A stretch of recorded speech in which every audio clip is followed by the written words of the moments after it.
Guys, mag-unboxing ako ng ano.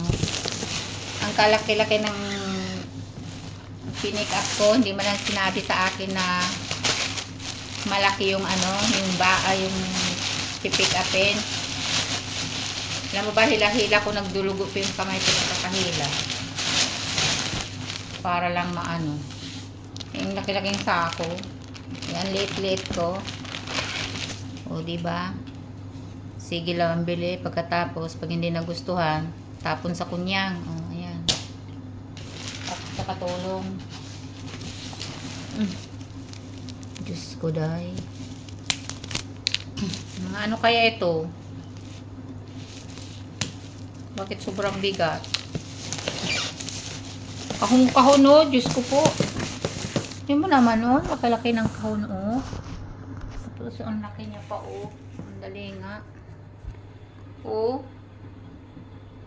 Hila-hila ko kaya. Nanakit yung aking dito, oh. Alam naman, matanda. Diyos ko po. Aray ko, aray ko. Nagpurutok yung kamay ko tuloy, oh. Itong sugat na, nagpurutok sa sobrang persa ba. Diba? Pagkatulong talaga. Buti pa mag-asawa na lang ako ulit. Para may katulong ako para mag-stay na ako ng Pilipinas. O sinong available dyan?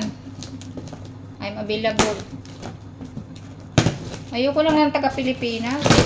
Ayoko rin ng mga India. Ay, ano ba to?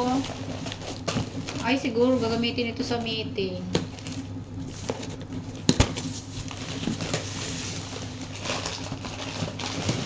Mga cup, oh.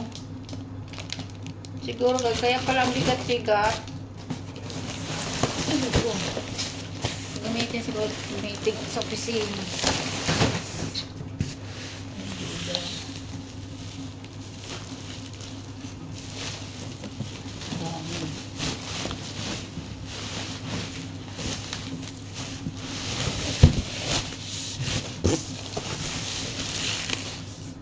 Kaya ito.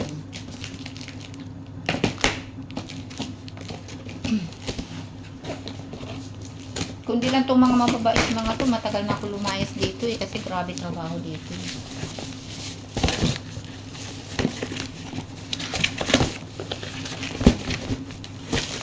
Ayan, tama.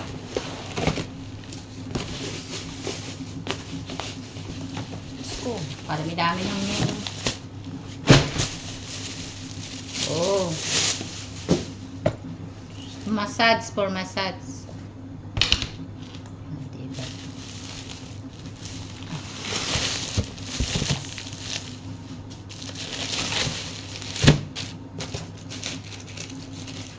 Massage yan sa liig.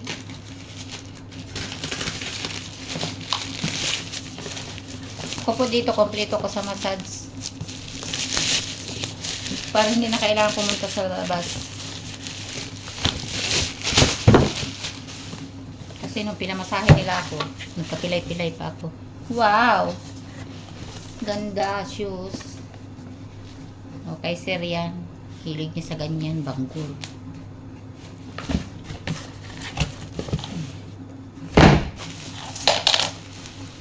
Ang dami. Ilang Uber na ito. Salamat guys. Marami pa akong bubuksan. Thanks for watching.